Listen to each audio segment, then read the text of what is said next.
It started with a lie. Come work for me. I promise I won't touch you.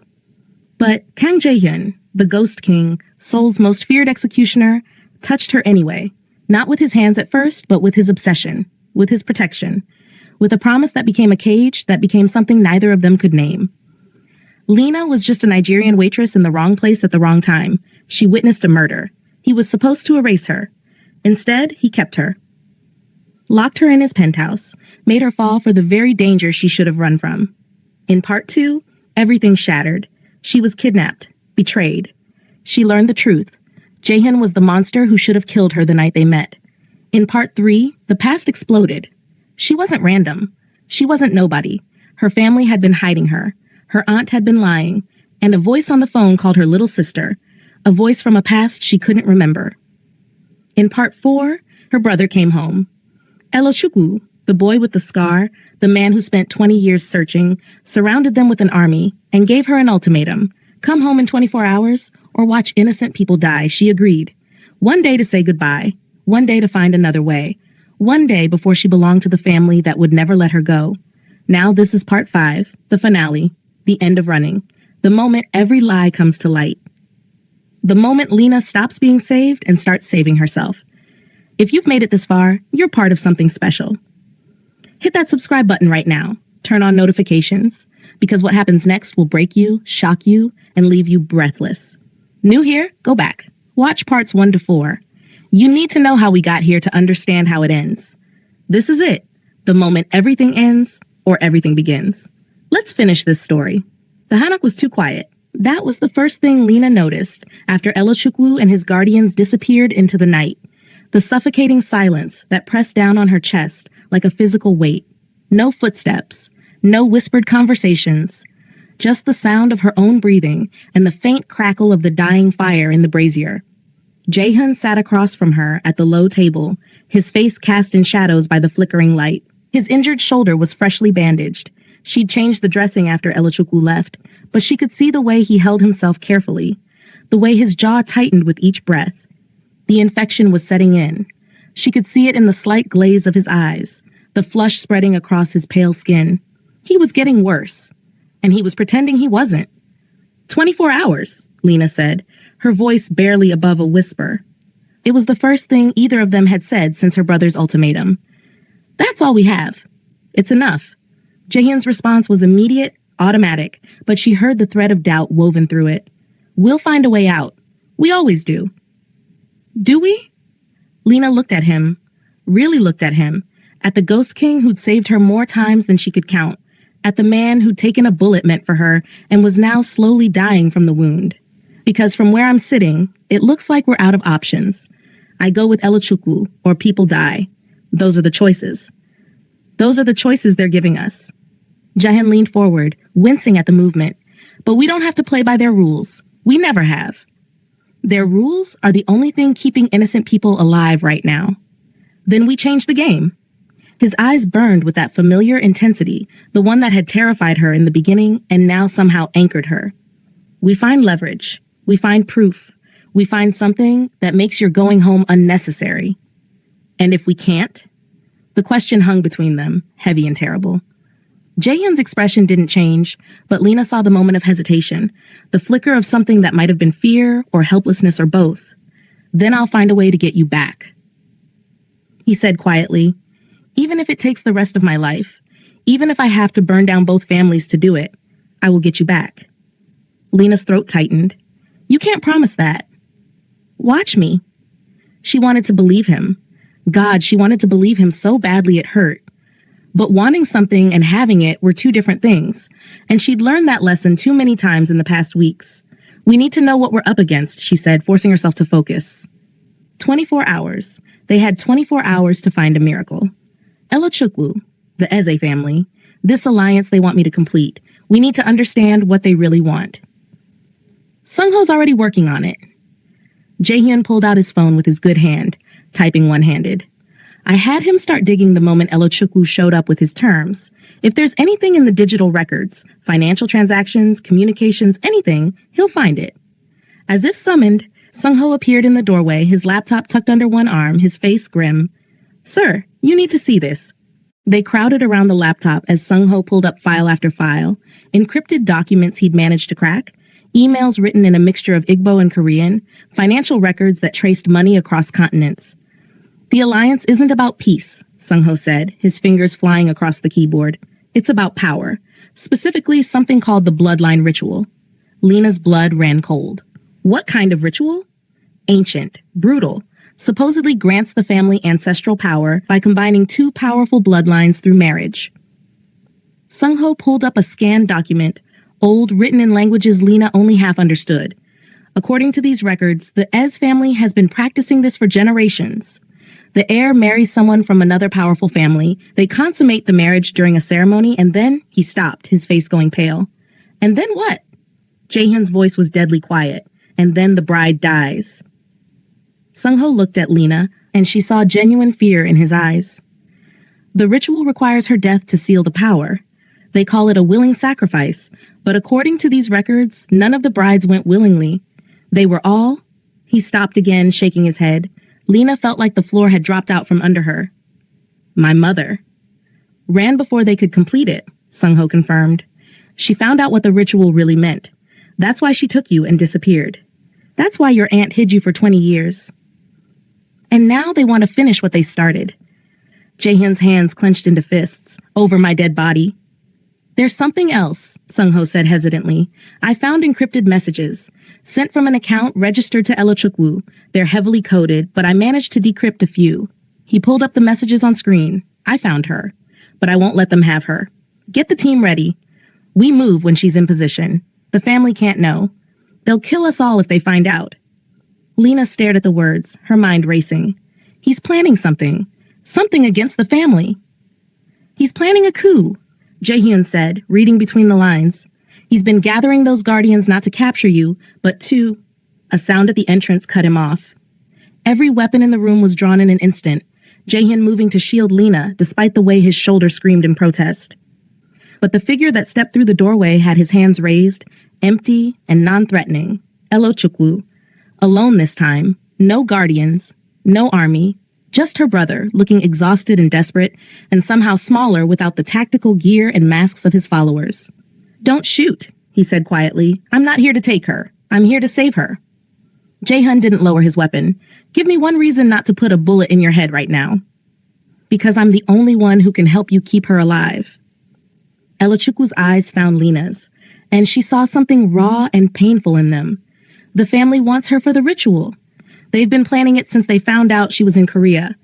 But I didn't spend 20 years searching for my sister just to hand her over to die. Then what do you want? Lena asked, her voice steadier than she felt. I want what you want. To end this. To destroy the system that killed our mother and would kill you too. Elochukwu took a careful step forward. I've been planning this for years, gathering people loyal to me, not the family, building evidence, waiting for the right moment, and that moment is now.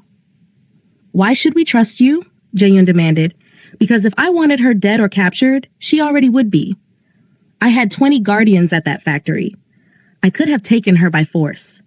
Elochukwu's jaw clenched. But I'm not our grandfather. I'm not the kind of monster who treats family like property. Lena felt something shift inside her. A memory trying to surface, triggered by his voice, his face, the way he stood. A fragment of a child's recollection. A boy with a scar, holding her hand. A boy who promised to protect her. A boy who cried when their mother said goodbye. Elo, she whispered. Elochukwu's composure cracked just for a second, and she saw the boy underneath the soldier. You remember? Lena's hands trembled. I don't know. Maybe. Fragments. A boy who... Her voice broke. A boy who loved me. I did. I do. Elochukwu's eyes were suddenly bright with unshed tears. You were my best friend, the person I trusted most in the world. And then one day you were just gone. Mother said you had to leave, that it was the only way to keep you safe. I wanted to go with you, but she said no. Said I had to stay, had to grow up, had to become strong enough to protect you when the family finally found you. And you did, Lena said, tears streaming down her own face now. You found me. I did, but not to bring you home to die, to give you a chance to fight. Elochukwu looked at Jaehyun. You love her? I can see it. And she? His eyes flicked back to Lena.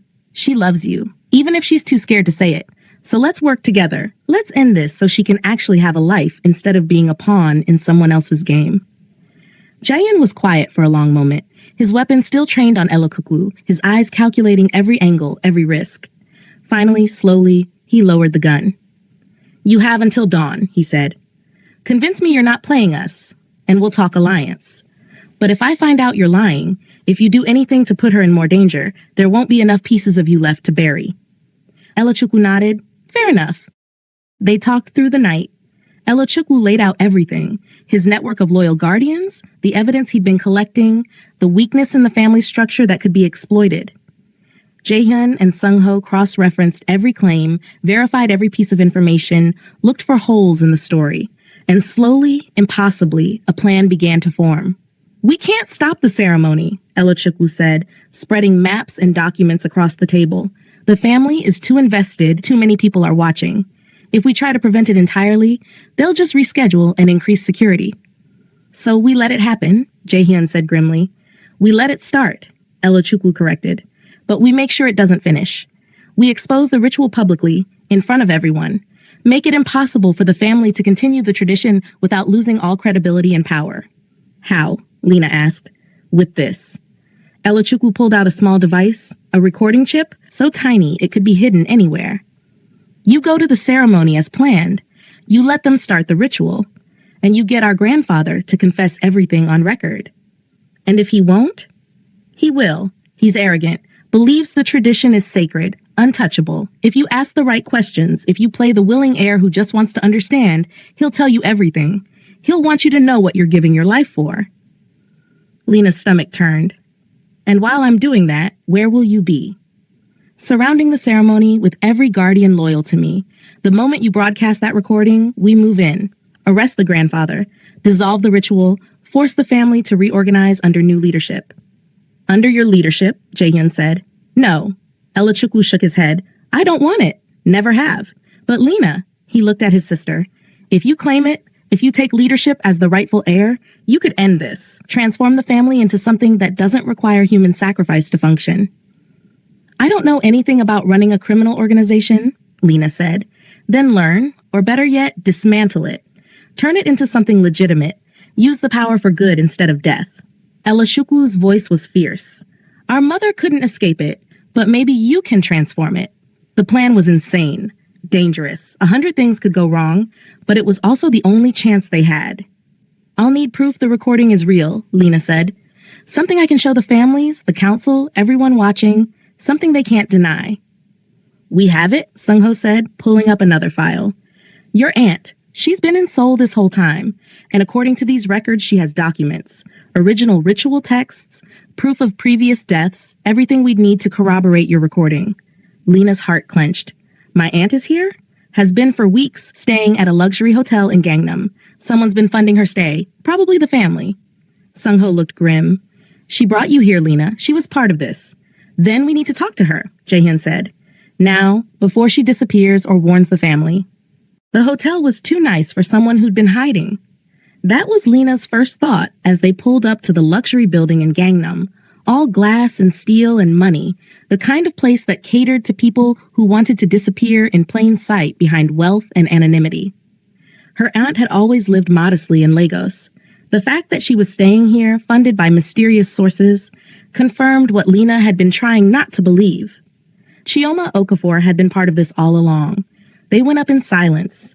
Lena, Jaehyun, Elochukwu, and 2 of Sungho's most trusted men. Jaehyun moved carefully, his injured shoulder hidden beneath a fresh jacket, but Lena could see the pain etched into the lines around his eyes. He needed medical attention. Real medical attention, not field dressing and antibiotics scavenged from a first aid kit. But he refused to leave her side, and she didn't have the strength to argue anymore. The penthouse suite door opened on the 3rd knock. Chioma stood in the doorway, wearing an elegant wrapper and blouse, her hair wrapped in traditional jella. And for just a second, Lena saw the woman who'd raised her, the aunt who'd braided her hair and taught her to cook and held her when she cried after her parents died. Then she saw the guilt in Chioma's eyes, and the illusion shattered. Lena, Chioma's voice cracked on the name. Oh, my dear girl, I knew you'd come. Did you? Lena's voice was cold in a way it had never been with her aunt before. Did you know, or did you hope? Because there's a difference between expecting me and hoping I'd figure out you've been lying to me my entire life. Chioma flinched like she'd been struck. You don't understand. Then explain it to me. Lena pushed past her into the suite, the others following. Why explain how the woman who raised me, who I trusted more than anyone in the world, could deliver me to a family that wants me dead? Explain how you could look me in the eyes all those years and lie about who I am, where I came from, what I was running from. I was protecting you. Chioma's composure cracked, tears streaming down her face. Everything I did, every lie I told, it was to keep you alive. To give you the childhood your mother wanted for you. A normal life. A chance to be just Lena. Not the Eze heir. Not the ritual sacrifice. Not the pawn in a game that's been playing for centuries. By bringing me to Korea? Lena's voice rose. By putting me exactly where they could find me? By giving you a chance to fight? Chioma grabbed Lena's hands, desperate. Don't you see? If you'd stayed in Lagos, if you'd stayed hidden forever, you'd never be free. The family would have found you eventually, when I was too old to protect you, when you let your guard down, when you met someone and wanted a normal life. They would have found you and taken you, and you'd have no allies, no weapons, no chance. So you brought me here, to him. Lena gestured at Jaehyun. You knew what would happen. You knew about the murder I'd witnessed, about the Ghost King, about all of it. Chioma's silence was answer enough. The murder was staged, Jaehyun said, his voice flat and dangerous. Wasn't it? You worked with the council to put Lena in that alley at exactly the right time.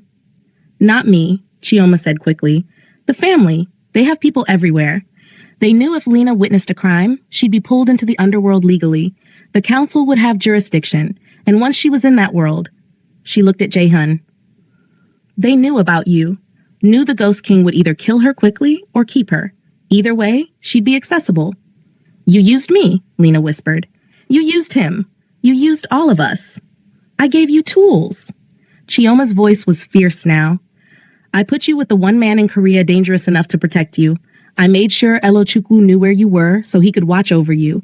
I spent 20 years building networks, gathering allies, collecting evidence, all so that when this moment came, you'd have a fighting chance.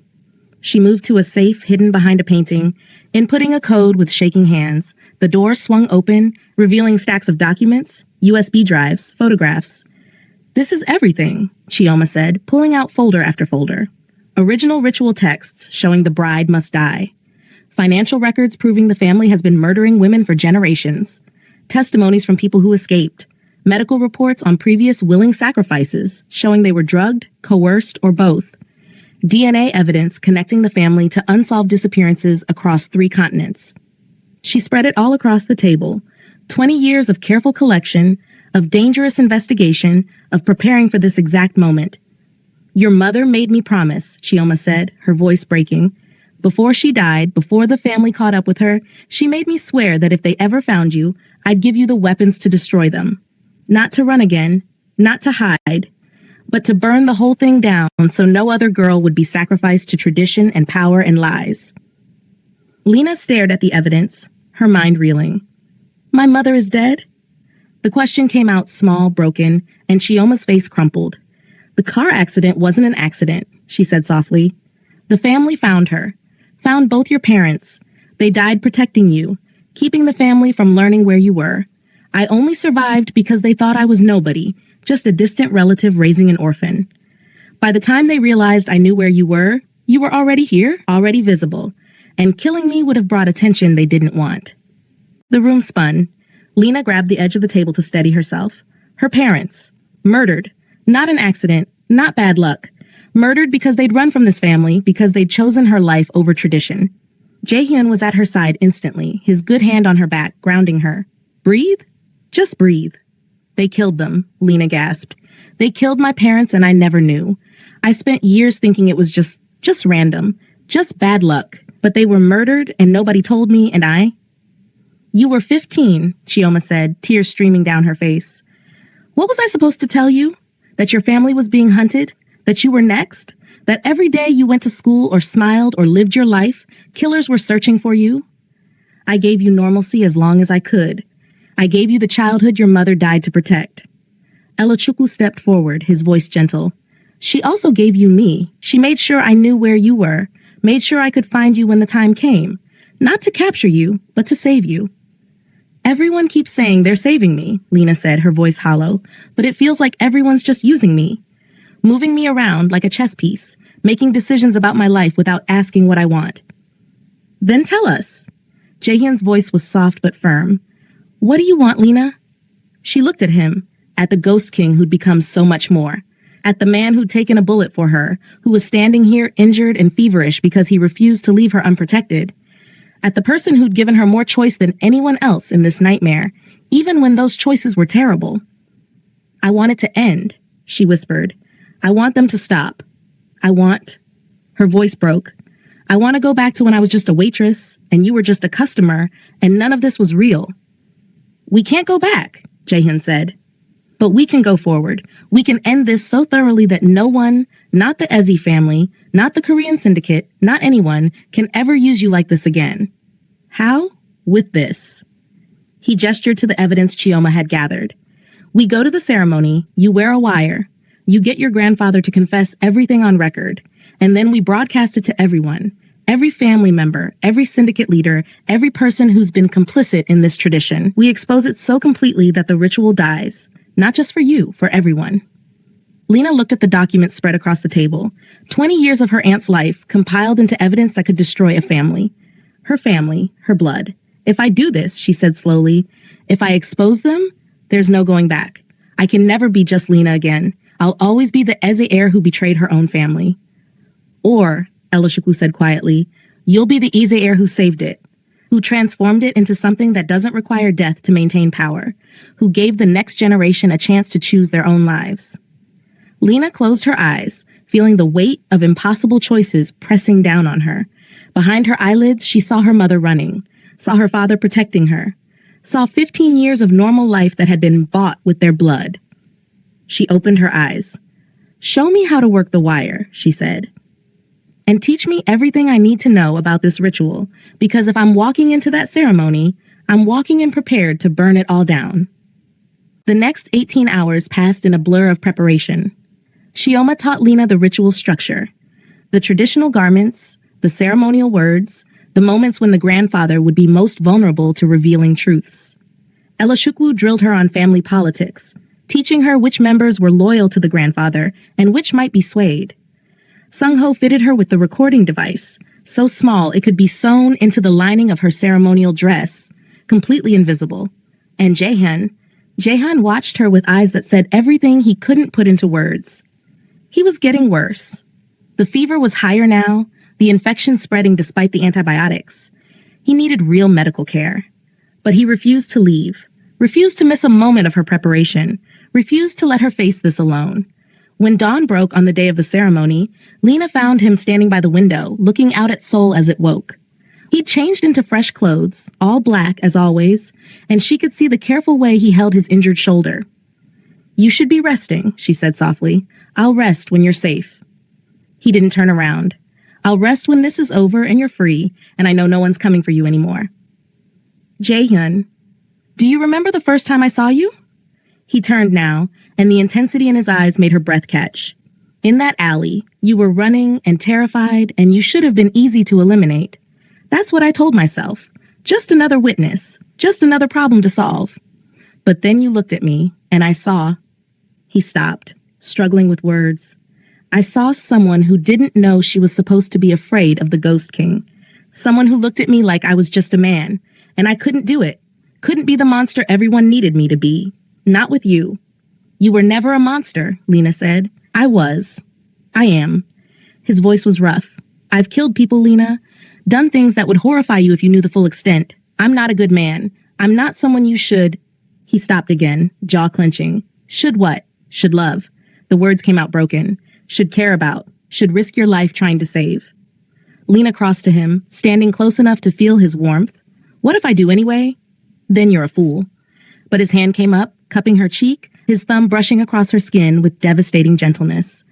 And I'm the biggest fool of all, because knowing you shouldn't love me doesn't stop me from loving you. The confession hung between them, raw and terrifying, and more real than anything Lena had ever felt. When this is over, she started, don't. Jaehyun's voice was fierce. Don't make promises about after. Just come back. Walk out of that ceremony alive and free, and we'll figure out the rest. I will. Promise me. I promise. She rose on her toes, pressing a soft kiss to his cheek. I'll come back, and when I do, we're going to have a very long conversation about feelings and futures and everything we've been too scared to say. I'm holding you to that. A knock at the door, Ella Chukwu, dressed in formal attire that marked him as guardian commander. It's time. The car is waiting. Lena took a deep breath, steadying herself. She was wearing traditional Ezi ceremonial clothing now, layers of rich fabric in deep blues and golds, her hair wrapped in elaborate jelly, her skin marked with ritual symbols that Chioma had drawn with practiced hands. She looked like royalty, like an heir, like someone walking to her own execution. Remember, Eloku said as they headed for the door, get him talking. Make him believe you're the willing heir who just wants to understand the family traditions. He's arrogant enough to tell you everything if he thinks you're compliant. And if something goes wrong? Lena asked. Then I'll burn the whole place down to get you out. This from Jaehyun, his voice deadly serious. Nobody touches you, not while I'm breathing. That's what I'm afraid of, Lena murmured. But she squeezed his hand once, briefly, before following Elachukwu out the door. The ceremony site was 2 hours outside Seoul, an estate that blended traditional Korean and Nigerian architecture in ways that should have been beautiful, but instead felt ominous. Ancient stone, carved wood, symbols that spoke of power and blood and sacrifice. The entire Eze family was gathered. Extended relatives Lena had never met, faces that shared her features in unsettling ways.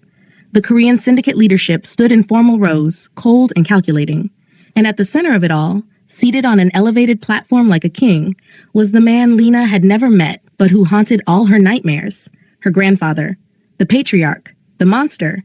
He was ancient, his face carved with deep lines that spoke of decades of power and cruelty, but his eyes were sharp, missing nothing, and when they landed on Lena as she entered, she felt the weight of his attention like a physical thing. Adais. He used her easy name, the one she'd never heard spoken aloud. My granddaughter. You've finally come home. Lena forced herself to bow in the traditional way Chioma had taught her. Grandfather, I'm honored to be here. As you should be. He gestured for her to approach. Come, let me see you properly. Let me see if you're truly worthy of the gift we're about to give you. Every instinct screamed at her to run, but Lena forced her feet to move forward, climbing the steps to stand before the man who'd ordered her mother's death, who'd hunted her for 20 years, who fully intended to murder her in a matter of hours. You look like her, he said, studying her face. Like Aurora, your mother. She was beautiful too. Willful, foolish, but beautiful. She was brave, Lena said quietly. She protected me. She was a coward who ran from her duty. The patriarch's voice was cold. But you're here. You're ready to fulfill what she failed to complete, to give your life meaning through the ritual. This was it, the moment to start recording, to get him talking. I want to understand, Lena said, keeping her voice soft, obedient. The ritual, what it means, what happens. I want to know what I'm giving my life for. The patriarch smiled, and it was the most terrifying thing Lena had ever seen. Of course, my child. You deserve to understand the honor you're about to receive. And he began to talk. He talked for 20 minutes, and every word was recorded.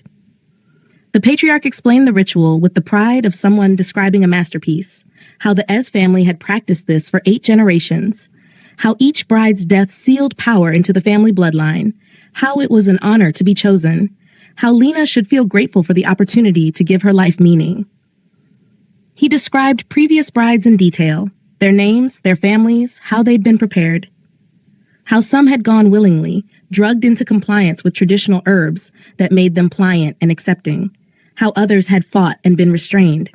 How one had tried to run during the ceremony and been dragged back, her screams silenced by hands over her mouth. Your mother was supposed to be the 7th, he said, his voice almost wistful. Such a waste when she ran. Such chaos it caused. The Korean syndicate nearly broke the alliance over it. Took years of negotiation to rebuild trust. But now, he smiled at Lena, now you'll complete what she failed. You'll be the 7th bride, the one who finally unites our families properly. And after the marriage? Lena asked, her voice steady despite the horror churning in her stomach. After the consummation, what happens then? Then comes the sealing. He gestured to the ceremonial blade displayed on a nearby altar, long, curved, beautiful, and deadly. A quick death, painless, if you don't resist. Your blood mixed with your husband's offered to the ancestors. Your life force absorbed into the family line. Immortality through sacrifice. Have any of the brides known beforehand? Lena asked. Known they would die? Some. Most were told it was symbolic, that the death was metaphorical, a shedding of the old self. Easier that way. Less struggle. He studied her face. But you're asking direct questions. You're stronger than the others. Good. A willing sacrifice carries more power than one taken by force. I'm willing, Lena lied, the words tasting like ash. I just want to understand what my life means, what it's for. It's for greatness. The patriarch stood, addressing not just Lena, but the assembled crowd. For 8 generations, this family has grown stronger through this ritual. We've built empires, controlled continents, and all of it through the sacred tradition of blood and binding. Today, we continue that legacy. Today, Adeze Lena Eze joins with Kim Dae-jung of the Korean Syndicate. And tonight, his eyes glittered with terrible anticipation. Tonight, she ascends to become part of something greater than herself. The crowd murmured approval. Faces Lena didn't know, would never know, all nodding along to her planned murder like it was perfectly reasonable, like her life was just fuel for their power and tradition. The groom was brought forward. Kim Dae-jung, the syndicate heir. He was older than Lena by at least a decade, his face cold and handsome in a way that made her skin crawl. He looked at her like she was a business transaction, an asset, a thing to be used and discarded. Shall we begin? The patriarch asked. This was it. The moment Elachukwu had told her to watch for, when everyone was gathered, when the confession was complete, when the recording had captured enough to destroy them all. Lena reached up, touching the pendant around her neck, a signal to Elochukwu's team that she was ready. And then she pulled out the small remote transmitter Sung-ho had hidden in her ceremonial sash. Before we begin, she said, her voice carrying across the space, I think everyone should hear what this ritual really means. She pressed the button. Screens that had been hidden around the ceremony site flared to life. Sung-ho's team had infiltrated hours earlier, setting up the equipment. The patriarch's voice played back, crystal clear, describing the murder of previous brides, describing the drugs, the restraints, the screams. The crowd went silent. Shocked faces turned from the screens to the patriarch to Lena. You recorded. The patriarch's face contorted with rage. You dare. I dare to tell the truth, Lena said, her voice steady and strong now. 8 generations of murdered women, 8 generations of families told their daughters were honored when they were really being sacrificed. My mother discovered this truth and ran, and you had her killed for it. Killed both my parents to keep the lie alive. She pulled out the documents Chioma had given her, holding them high. I have proof. Names, dates, medical reports on drugged and coerced women, financial records of payments to families who stayed quiet. Everything you've hidden for generations, I'm going to expose, not just to this crowd, to everyone. She nodded to Sung-ho's hidden team, and she knew they were broadcasting this beyond the ceremony, to news outlets, to family members around the world, to anyone who would listen. The ritual is over, Lena said, looking her grandfather in the eye. The lies are over, and your power is over. For one heartbeat, the world hung suspended. Then the patriarch screamed, Kill her! Kill her now! And everything exploded into chaos. Guards rushed forward from all sides. The crowd scattered, some trying to flee, others pulling weapons. Kim Dae-jung lunged for Lena, trying to grab her, but she was already moving, dodging, using everything Jae-hyun had taught her in stolen training sessions. Then the doors burst open. Elachukwu and his guardians poured in like a flood. 20 elite fighters in perfect formation, weapons drawn, moving with deadly precision. They engaged the patriarch's guards instantly, the ceremony site transforming into a battlefield. Lena, get down. Elochukwu's voice cut through the chaos. She dropped as gunfire erupted overhead. This wasn't supposed to happen. The plan was supposed to be clean. Expose the ritual, force surrender, reorganize peacefully. But the patriarch's loyalists weren't surrendering. They were fighting to the death to protect the tradition. Lena crawled toward cover, her ceremonial dress snagging on debris. She could see Elochukwu fighting 3 guards at once, his movements beautiful and brutal. Could see Chioma sheltering terrified family members who'd had no idea what the ritual really meant. And then she saw the patriarch. He was coming for her personally, the ceremonial blade in his hand, his face twisted with hate. You think you can destroy me? He snarled, advancing. I built this family. I made us powerful. Your death will mean something, even if I have to carve the power into you myself. Lena scrambled backward, her hand closing around a piece of broken furniture. Not much of a weapon, but better than nothing. You're insane, she gasped. I'm tradition. He raised the blade. I'm legacy, and you're just another foolish girl who doesn't understand sacrifice. He brought the blade down, and Jaehyun caught his wrist. He'd come from nowhere, moving despite his injury, his face pale but his grip iron strong. He twisted the patriarch's arm with brutal efficiency, forcing the old man to drop the blade.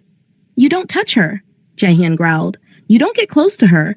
You don't get to hurt her ever again. The Ghost King, the patriarch spat. So the rumors were true, the great executioner brought to heel by a girl. No, Jaehyun's voice was cold. The executioner given a reason to live instead of just survive, and I'll kill anyone who threatens that. He moved to incapacitate the patriarch, but the old man was faster than he looked, pulling a hidden blade, driving it up toward Jaehyun's exposed side. Lena screamed a warning.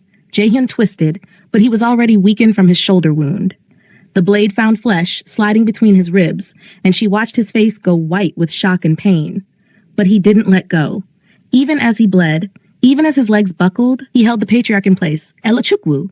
Lena's voice tore through the chaos. Help! Her brother appeared, disarming the patriarch with surgical precision. The old man crumpled, his power broken, his blade fallen. But Jaehyun collapsed into Lena's arms, his blood soaking through her ceremonial dress, his breath coming in shallow gasps. No, she sobbed, lowering him carefully to the ground. No, Jaehyun, stay with me. Did. He coughed, blood on his lips. Did I keep you safe?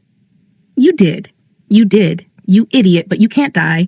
You promised. We're supposed to talk about feelings and futures, and her voice broke completely. Love you, he managed, his hand finding hers. Should have said it in the alley. Don't you dare, Lena cried, pressing her hands against his wounds, trying to stop the bleeding that wouldn't stop. Don't you dare say goodbye. We're not done. You hear me? We're not done. His eyes were starting to close, the light fading from them. Medic! Ella Chukwu was shouting. Guardian medical team now! Figures in tactical gear rushed forward. The elite medics Ella Chukwu had stationed outside. They surrounded Jaehyun, their hands moving with practiced speed, assessing wounds, applying pressure, inserting IVs. He's losing too much blood. Punctured lung, possible heart involvement. Get him to the surgical unit now. They lifted him onto a stretcher, moving with urgent precision. Lena tried to follow, but one of the medics caught her arm. Let us work. Please. He's not dead yet, but he will be if we don't operate in the next 10 minutes. Lena stood frozen, watching them carry Jaehyun away, his blood still warm on her hands and dress. Around her, the battle was ending. Guardians subduing the last of the patriarch's loyalists, Ella Chukwu taking control, announcing the end of the ritual tradition. But all she could see was Jaehyun's face.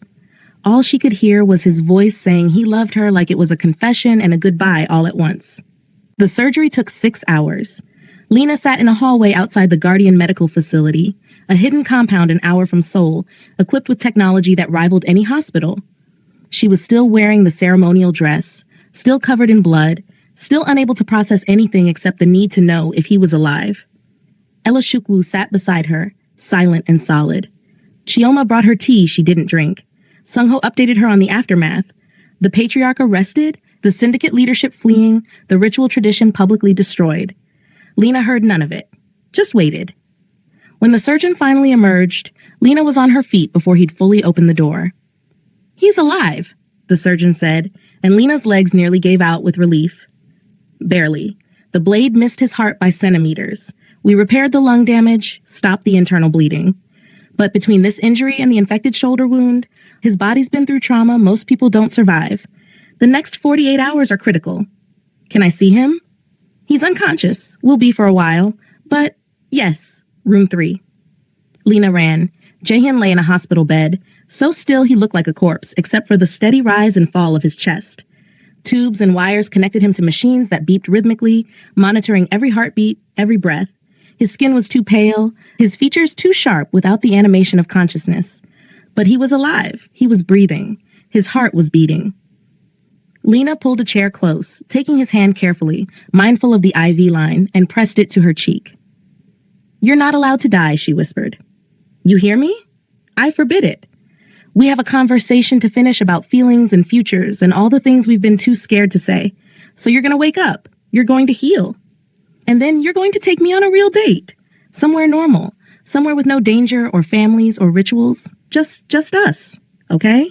He didn't answer, but his hand was warm in hers. And for now, that was enough. The restaurant was small but elegant, tucked into a quiet street in Itaewon, not the place where Lena had worked that felt too heavy with memory. This was new, fresh, hers.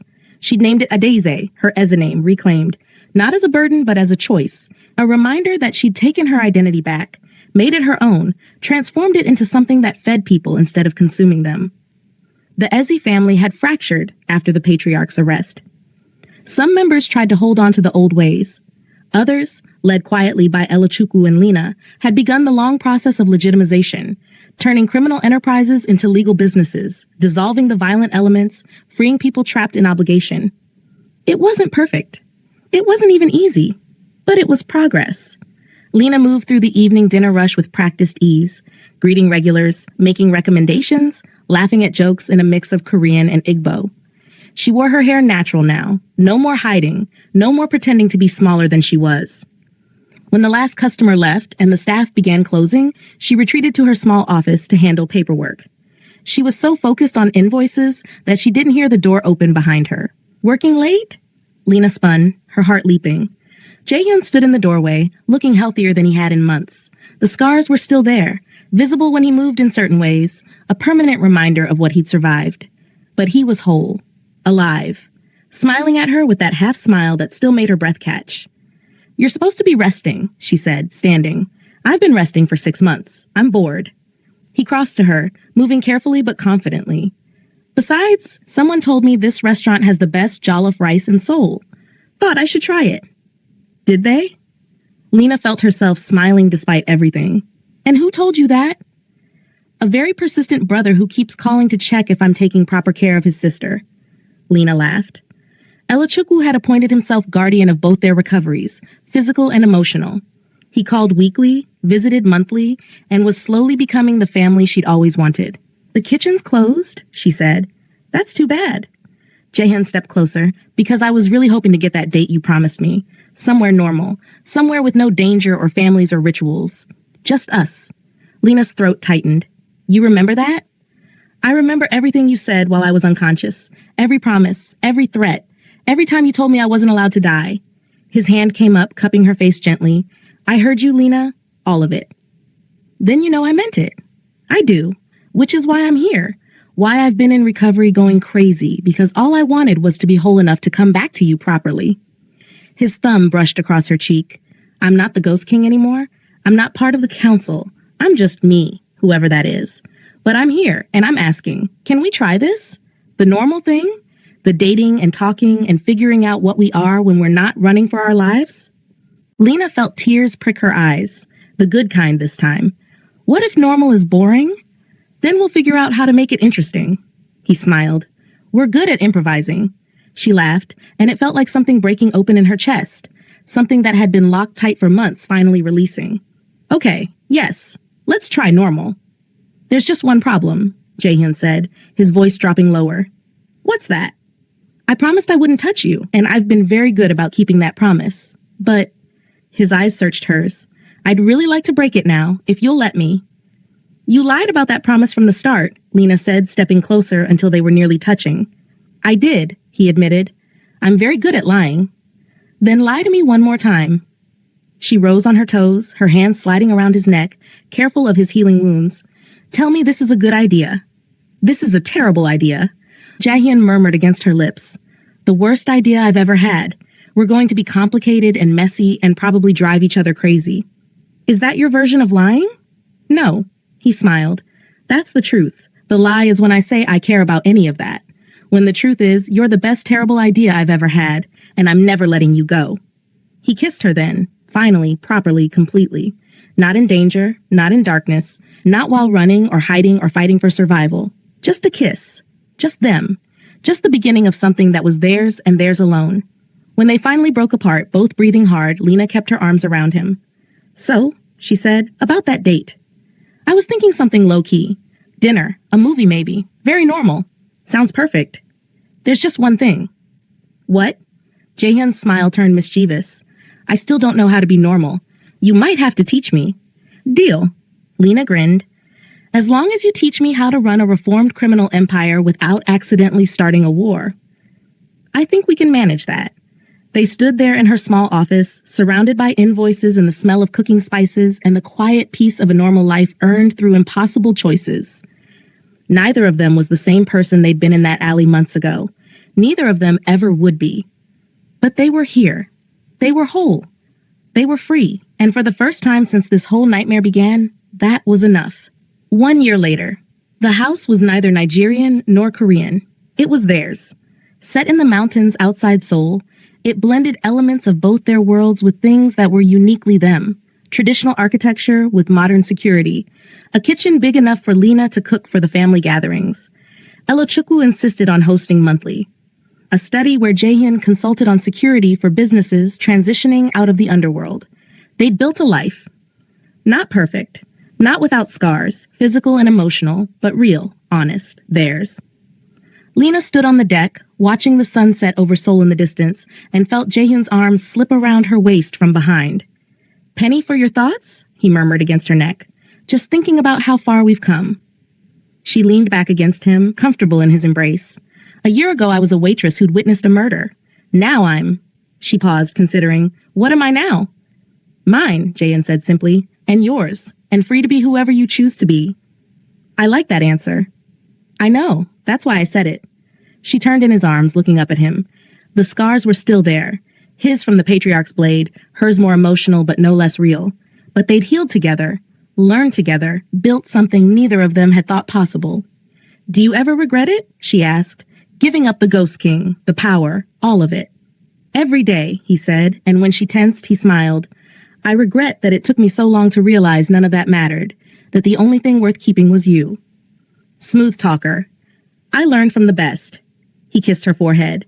Besides, I have a new job now, one I'm much better at. What's that? Loving you without conditions or cages, just loving you. Lena felt her eyes burn. After everything, after all the danger and death and impossible choices, this was what they'd earned. Not a fairy tale, not a perfect ending, but a real one. Messy and complicated and absolutely theirs. I love you too, she said, even though you lied to me from the start. Especially because I lied, Jaehyun corrected. Because that lie brought you into my life, and keeping you there became the only truth that mattered. They stood there as the sun set, painting the sky in golds and purples and reds. Two people who'd survived the impossible.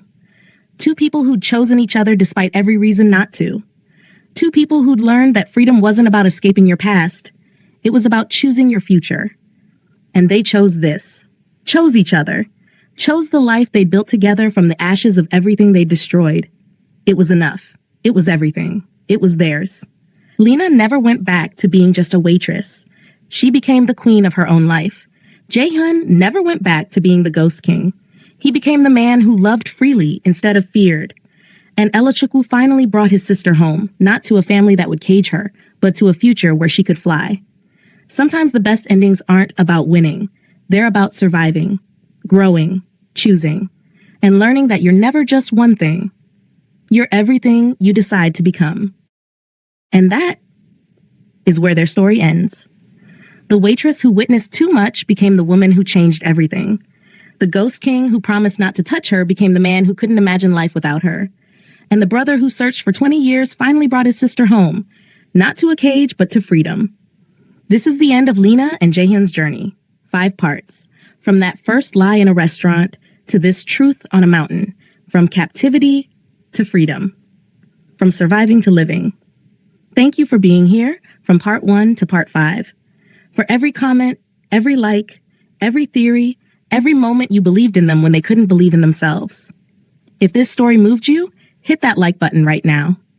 If you want more stories like this, stories about love that refuses to die, identity that refuses to be caged, and people who refuse to be anything less than free, subscribe and turn on notifications. And in the comments, tell us, what was your favorite moment across all 5 parts? What surprised you most? Did we deliver the ending you hoped for? And what story should we tell next? Thank you for being part of the Afro-Korean drama family. Thank you for taking this journey. Thank you for believing that even the darkest stories can have endings filled with light. Until the next story, stay safe, Stay strong, and remember, you're never just one thing. You're everything you choose to become.